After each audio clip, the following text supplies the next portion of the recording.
दर्शकवृन्द नमस्कार। म निमकान्त पाण्डे। राजतन्त्र किन ढलेको हो, यो गम्भीर रूपमा यदि विश्लेषण गर्ने हो भने राजतन्त्र राजाकै कारणले गर्दा ढलेको हो भनेर निष्कर्ष निकाल्न सकिन्छ। राजाले यदि जनचाहना अनुकूलको राजनीति गरिदिएको भए अथवा जनचाहना अनुकूलका व्यवहारहरू गरिदिएको भए सम्भवतः राजतन्त्र अहिलेसम्म पनि ढल्ने थिएन। राजा र राजावादीहरू जनताका बीचमा जान भन्दा उनीहरूले आफू अनुकूलको शासन व्यवस्था मात्र सञ्चालन गर्न खोजे, जुन कारणबाट राजतन्त्र ढलेको हो। मलाई सम्झना हुन्छ, राजा ज्ञानेन्द्रले शक्ति आफूमा केन्द्रित गरिसकेपछि सरकारका उपाध्यक्ष तुलसी गिरीले एउटा कार्यक्रममा बोल्नुभएको थियो, मैले त मेरो सम्पूर्ण विवेक राज संस्थामा समर्पित गरिसकेको छु, त्यसकारण राज संस्थाको निम्ति म मर्न पनि तयार छु भनेर बोल्नुभएको मलाई सम्झना छ। त राजाको निम्ति मर्न तयार हुन्थे राजावादीहरू, यसबाट प्रश्न हुन्छ। मैले प्रतिनिधि पात्रको रूपमा तुलसी गिरीको नाम लिएँ।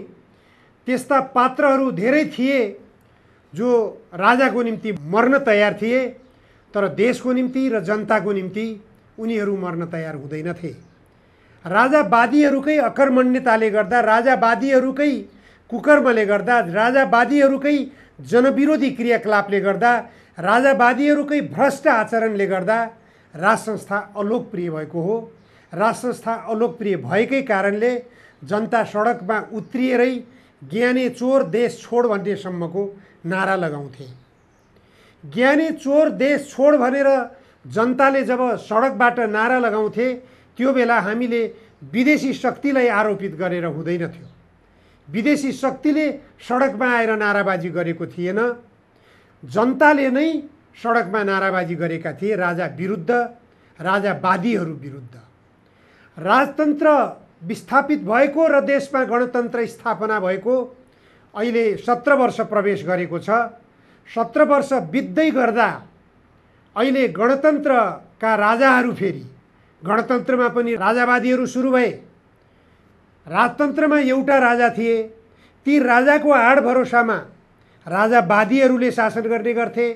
अहिले गणतन्त्रमा थुप्रो सङ्ख्यामा राजावादीहरू छन्। अहिले प्रधानमन्त्री पुष्पकमल दाहाल चीन भ्रमणमा हुनुहुन्छ। 7 दिने भ्रमण भनिएको छ उहाँको। हिजो मैले एउटा चर्चा गरेको थिएँ, तपाईँको सार्वभौम अधिकार खोइ, प्रधानमन्त्री प्रचण्डलाई सोधेको थिएँ। उहाँको सार्वभौम अधिकार नेपाली काङ्ग्रेसले खोसिदिएको थियो। नेपाली काङ्ग्रेसको सार्वभौम अधिकार अमेरिकाले खोसिदिएको छ। नेपाली काङ्ग्रेसको सार्वभौम अधिकार भारतले खोसिदिएको छ। त्यसकारण प्रचण्डको अथवा प्रधानमन्त्रीको सार्वभौम अधिकार नेपाली काङ्ग्रेसले खोज्नु उसले आफ्नो अधिकार ठान्यो।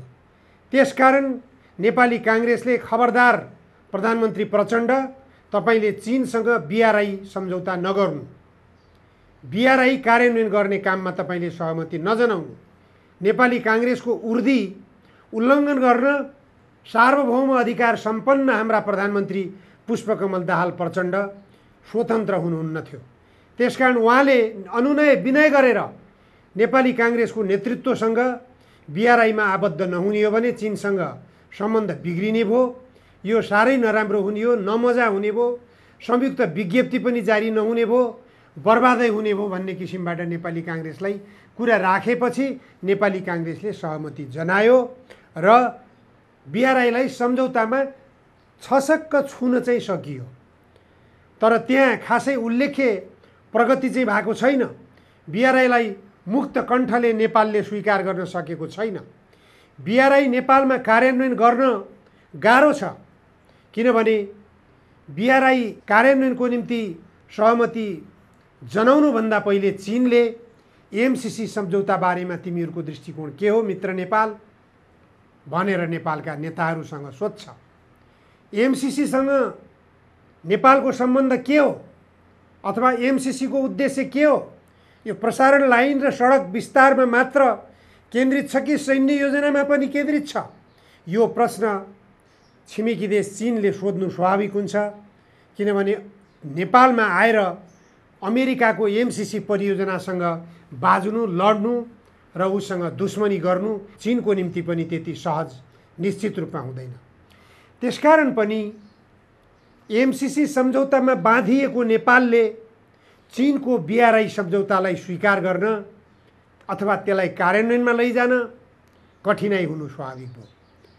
अझ प्रधानमन्त्री पुष्पकमल दाहाल प्रचण्डसँग चीनको नेतृत्वले स्पष्ट रूपमा राखेको छ, नेपालको भूमिमा चीन विरुद्ध कुनै पनि गतिविधि हुन नदिने, नेपालको स्वतन्त्रता, नेपालको सार्वभौम सत्ता र नेपालको क्षेत्रीय अखण्डताको सम्मान र समर्थन गर्दै नेपालको सामाजिक व्यवस्था तथा त्यसलाई सुहाउँदो विकासमा चीनले सघाउने सहमति भयो। सम्झौतामा यो कुरो समेटिएको छ।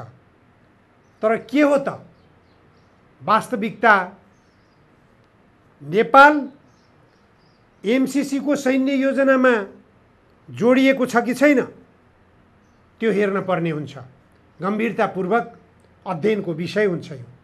चीन भ्रमणमा हाम्रा प्रधानमन्त्री रहँदै गर्दा नेपाली सेनाका प्रधान सेनापति प्रभुराम शर्मा अमेरिकाको नेतृत्वमा दिल्लीमा भइरहेको आइपिएस को सम्मेलनमा सहभागी हुनुभएको छ। आइपिएस भनेको हिन्द प्रशान्त रणनीति, अमेरिकाको हिन्द प्रशान्त रणनीति अथवा इन्डो प्यासिफिक स्ट्र्याटेजी, अमेरिकाको इन्डो प्यासिफिक स्ट्र्याटेजी हो भन्ने कुरामा कोही पनि भ्रममा छैन। निश्चित छ अमेरिकाको इन्डो प्यासिफिक स्ट्र्याटेजी सैन्य स्ट्र्याटेजी हो। त्यो सैन्य स्ट्र्याटेजी चीनको विरुद्धमा केन्द्रित छ। चीनलाई घेराबन्दी गर्नको निम्ति इन्डो प्यासिफिक स्ट्र्याटेजीमा अमेरिकाले यो क्षेत्रमा आफ्नो आधिपत्य जनाउन खोजिरहेको छ। इन्डो प्यासिफिक भनेर नामाकरण राखिदिँदा बित्तिकै इन्डिया त्यसमा जोडिन पुगेको छ, जसको कारणबाट इन्डिया र चीनको बीचमा पनि द्वन्द्व बढाउन अमेरिका सफल हुनेछ। त्यसकारण यो अमेरिकाको स्वार्थमा आएको इन्डो प्यासिफिक स्ट्र्याटेजीमा नेपालका प्रधान सेनापति सहभागी हुन जानु अमेरिकाको सैन्य रणनीतिमा नेपालको सहभागिता हो कि होइन? चीनसँग सम्झौतामा लेखिनु एउटा पक्ष भयो, व्यवहारमा नेपालले के काम गरिरहेको छ भन्ने कुरा स्पष्ट रूपमा चीनले पनि हेरिरहेको होला, चीन सचेत भइरहेको होला, चीन पक्कै पनि नेपाललाई यो विषयमा खबरदारी गरेकै होला। नेपालका राजनीतिक दलका नेताहरूले चीनसँग सम्बन्ध बनाउन चाहेका छन्। उनीहरू चीनसँग सम्बन्ध राम्रो बनाउनको निम्ति स्वतन्त्र छन् कि छैनन्? यी नेताहरू चाहे प्रधानमन्त्री भनौँ, चाहे राष्ट्रपति भनौँ, चाहे सत्तामा सहभागी रहेका नेपालका राजनीतिक दलका नेताहरू भनौँ, यी सबै सार्वभौम सत्ता सम्पन्न छन् कि छैनन्? यसैबाट प्रश्न हुन्छ। किन यिनीहरू सैन्य रणनीतिमा जोडिन पुगे? किन यिनीहरूलाई सैन्य रणनीतिमा जोडिन बाध्यता भयो? एमसिसी सम्झौता संसदबाट पारित गरिँदै गर्दा नेपाल अमेरिकाको सैन्य रणनीतिमा जोडिने छैन भनेर प्रश्न बोलिएको थियो। अझ नेपाली काङ्ग्रेसका महामन्त्री गगन थापाले त यदि नेपाल अमेरिकाको सैन्य रणनीतिसँग जोडियो भने, नेपालमा अमेरिकी सेना आउने परिस्थिति सृजना भयो भने, नेपालमा विदेशी सेना आउने परिस्थिति सृजना भयो भने मेरो चारपाटे मुण्डन गरेर मलाई थानकोट पार गराइदिनु भनेर संसदको रोस्ट्रमबाट बोल्नुभएको थियो। त्यो अहिले पनि रेकर्डेड छ। के रहेछ त वास्तविकता? एमसिसी को नियत के रहेछ त? अमेरिकाको एमसिसीले के दृष्टिकोण बनाएको रहेछ त? मैले धेरै पहिलेदेखि भनिरहेको छु, नेपालले एमसिसी सम्झौता अनुमोदन गरिसकेपछि, संसदबाट त्यसलाई पारित गरिसकेपछि नेपाल अमेरिकाको एमसिसी कानुन मातहतमा भयो। एमसिसी कानुनको मातहतमा चल्नुपर्ने नेपालको निम्ति बाध्यता हुन्छ। एमसिसी कानुन उल्लङ्घन गर्न साथ अमेरिकाले नेपाललाई खबरदारी गर्न सक्छ, अब म नेपालबाट एमसिसी फिर्ता लैजान्छु। जबरजस्तीपूर्वक नेपालका नेताहरूलाई घिसारेर लागू गरिएको र संसदबाट पारित गरिएको एमसीसी सम्झौता सजिलैसँग अमेरिकाले फिर्ता लैजाला? असम्भव कुरा। व्याख्यात्मक घोषणालाई अमेरिकाले अस्वीकार गर्यो भने हामी एमसीसी सम्झौता लागू गर्ने छैनौँ भनेर प्रधानमन्त्री पुष्पकमल दाहाल प्रचण्डले त्यो बेला अथवा शेरबहादुर देउवा प्रधानमन्त्री हुँदाखेरि बोल्नुभएको थियो। उहाँले एमसीसी सम्झौता पारित गर्नको निम्ति त बाध्यता भयो उहाँलाई कि अमेरिकी मन्त्रीहरू आएर यहाँ यदि एमसीसी सम्झौता तिमीहरूले संसदबाट अनुमोदन गरेनौ भने तिमीहरू चीनसँग निकट भएको हाम्रो विश्लेषण हुनेछ भनेर धम्कीपूर्ण भाषामा चेतावनी दिएका थिए। त्यो परिस्थिति बीच पारित गरिएको अनुमोदन गरिएको एमसीसी सम्झौता व्याख्यात्मक घोषणा अमेरिकाले स्वीकार नगरेको हुनाले हामीहरूले एमसीसी सम्झौता फिर्ता गर्यौँ भनेर भन्न सक्ने हिम्मत छ, त्यो साहस छ? त्यो पनि असम्भव कुरा हो। त्यसकारण यी सबै असम्भवहरूबीच नेपालका शासकहरू, नेपालका राजनीतिक दलका नेताहरू अमेरिकाको एमसीसी सम्झौतामा बाँधिएको कारणले गर्दा नेपाली काङ्ग्रेसले एमसीसी र बिआरआईलाई हामीले सँगसँगै लान मिल्दैन भनेर प्रधानमन्त्री प्रचण्डलाई दबाब सिर्जना गर्न खोजेको थियो। तर त्यो दबाब थेग्न प्रधानमन्त्री पुष्पकमल दाहाल प्रचण्ड चीन भ्रमणकै क्रममा असफल हुनुभयो। त्यसकारण सामान्य रूपमा एमसीसी सम्झौतालाई संयुक्त विज्ञप्तिको एउटा एजेन्डाको रूपमा प्रवेश गराउन सकियो। यसरी नेपालका प्रधानमन्त्रीको सार्वभौम अधिकार कसरी कुण्ठित भइराखेको रहेछ भन्ने कुरा छर्लङ्ग भइरहेको छ। यसैबीच दर्शकवृन्द, मैले धेरै पहिलेदेखि भन्दै आएको एउटा सन्दर्भ हिजो फेरि सर्वोच्च अदालतले झटारो हानेको छ। पूर्व प्रधानमन्त्री द्वय माधव कुमार नेपाल र डाक्टर बाबुराम भट्टराईलाई ललिता निवास जग्गा प्रकरणमा किन अभियुक्त बनाइएन भनेर कारण देखाऊ आदेश जारी गरेको छ। सर्वोच्च अदालतले यस्तो आदेश जारी गर्न नपरोस् भन्नकै निम्ति मैले माधव कुमार नेपालजी र डाक्टर बाबुराम भट्टराईजीलाई पटक पटक सुझाव दिएको थिएँ कि तपाईहरूलाई यदि सिआइबीले बयान गराउन हिम्मत गर्दैन भने तपाईहरू आफै सिआइबीमा प्रवेश गरेर सिआइबीमा पुगेर आफ्नो बयान दिनुहोस् भनेर मैले सुझाव दिएको थिएँ। मेरो त्यो सुझावपछि सिआइबी आफै उहाँहरूको निवासमा पुगेर बयान लिएको कुरा बाहिर आयो, तर बयान नलिएर उहाँहरूको सामान्य रूपमा टिप्पणी लिएको कुरो बुझियो। त त्यो टिप्पणी लियो अथवा बयान लियो, जे लिए पनि घरमा पुगेर लियो अथवा सिआइबीमा पुगेर दियो, जे होस्, ललिता निवास जग्गा प्रकरणमा उहाँहरूको कमजोरी के हो, उहाँहरूको दोष के हो, उहाँहरूको कमजोरी हो कि होइन, उहाँहरूले नीतिगत निर्णय गर्नुभएको हो कि होइन, उहाँहरूले गरेको नीतिगत निर्णयको कारणले गर्दा ललिता निवास जग्गा प्रकरण निकै गिजोलियो र यसमा विभिन्न भ्रष्टाचारका मुहानहरू खुले र विभिन्न व्यक्तिहरूले भ्रष्टाचार गर्ने बाटो पाए। त्यसकारण यो भ्रष्टाचारको श्रृङ्खला सुरु भयो भन्ने कुरा स्पष्ट छ। त्यसकारण नीतिगत निर्णयकर्ताहरूलाई बयान लिइसकेपछि सिआइबीले अभियुक्त नबनाउने, अभियुक्तमा समावेश नगर्ने, उहाँहरूलाई प्रतिवादी नबनाउने, उहाँहरूलाई मुद्दा नलगाउने भनेर सिआइबीले सरकारी वकिलको कार्यालयमा मुद्दा पठाइसकेपछि सरकारी वकिलले पनि प्रहरीको अथवा सिआइबीको भनाइलाई स्वीकार गर्यो। त्यो बेला पनि मैले भनेको थिएँ यो पनि बदमासी भयो, यो पनि गलत काम भयो, यो गैर कानुनी काम भयो। कुनै पनि नेताहरू अथवा नीतिगत निर्णयकर्ता नेताहरू संविधानभन्दा माथि हुन सक्दैनन्, कानुनभन्दा माथि हुन सक्दैनन्। उहाँहरूमाथि अन्याय गर्यो सिआइबीले। प्रधानमन्त्री द्वय माधव कुमार नेपाल र डाक्टर बाबुराम भट्टराईमाथि सिआइबीले अन्याय गर्यो, सरकारी वकिलले अन्याय गर्यो। किनभने उहाँहरूलाई सिआइबीले र सरकारी वकिलले प्रतिवादी बनाउन नपर्ने भनेर निर्णय गर्न मिल्दैन, यो असंवैधानिक निर्णय हुन्छ, यो गैर कानुनी निर्णय हुन्छ भनेर मैले बोलेको थिएँ। उहाँहरू दोषी हो कि निर्दोष हो त्यो अदालतमा पुगिसकेपछि अदालतको फैसलाबाट निर्क्योल हुने कुरा थियो। सिआइबीले बयान लिइसकेपछि उहाँहरूले नीतिगत निर्णय गरेको कुरा पुष्टि भइसकेपछि उहाँहरूलाई पनि प्रतिवादी कायम गरेर अदालतमा मुद्दा हाल्नु पर्दथ्यो। उहाँहरूलाई मुद्दाको पूर्वपक्षको निम्ति थुनामा राख्नु पर्थ्यो कि पर्दैन थियो त्यो अदालतले निर्णय गर्ने कुरा थियो।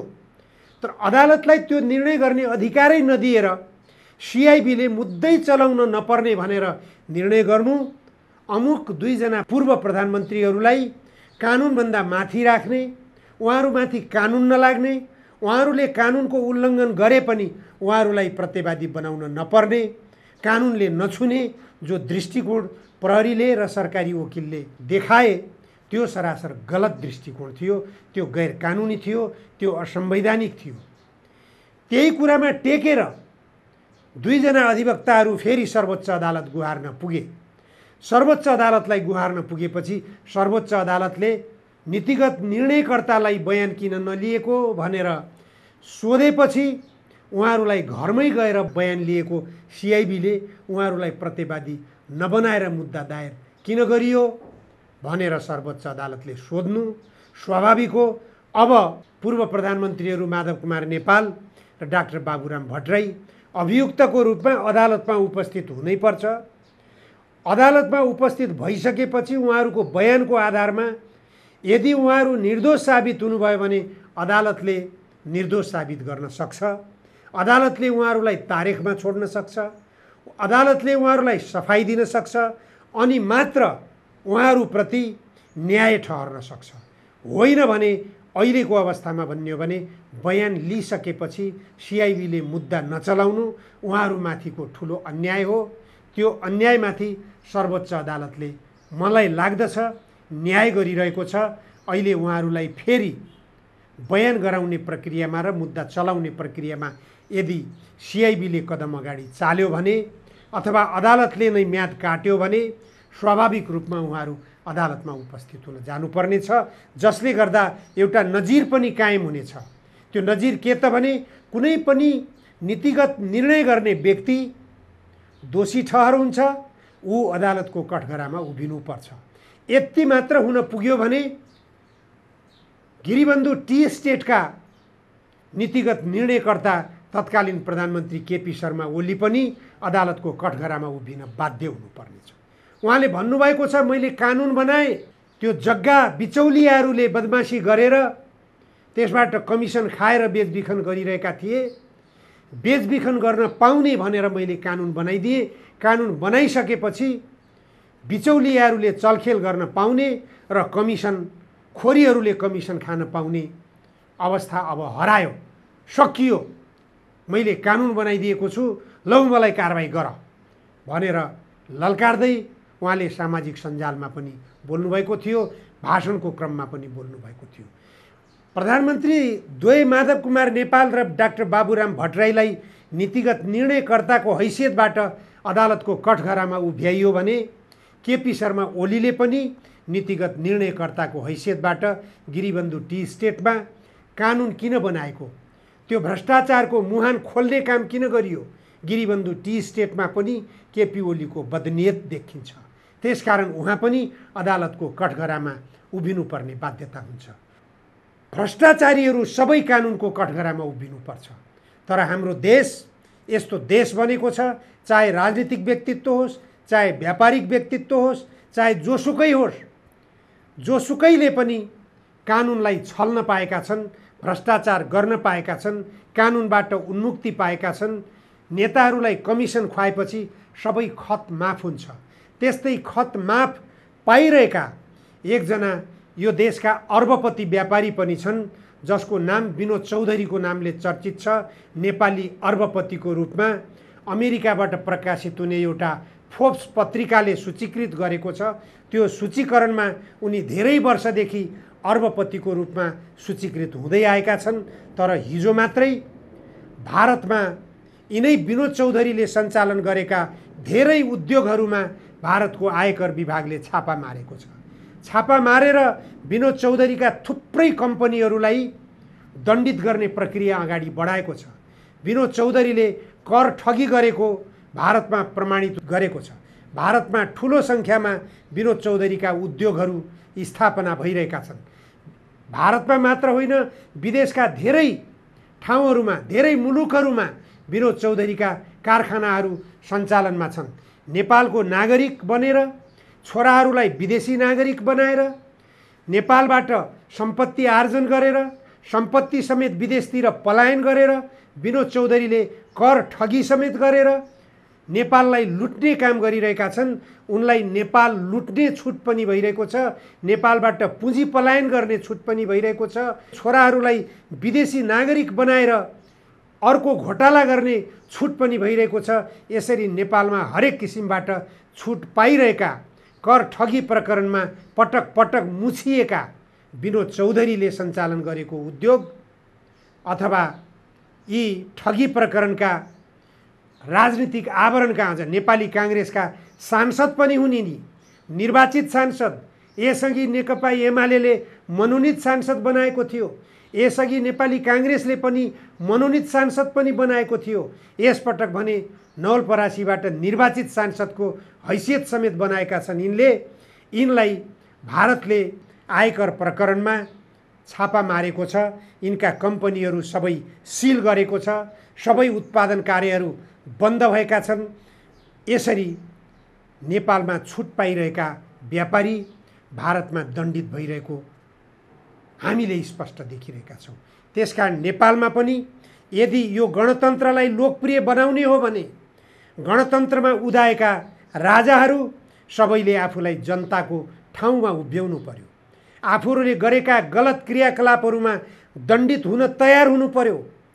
त्यसरी सबैले कानुनलाई मान्ने, कानुन मातहतमा बस्ने काम गर्न खोजियो भने निश्चित रूपमा गणतन्त्रको जग पनि बलियो हुन्छ, गणतन्त्र जनताका बीचमा लोकप्रिय पनि बन्नेछ भन्ने कुरा अरू सबैले भन्दा पहिले नेपालका राजनीतिक दलका नेताहरूले बुझ्न जरुरी छ।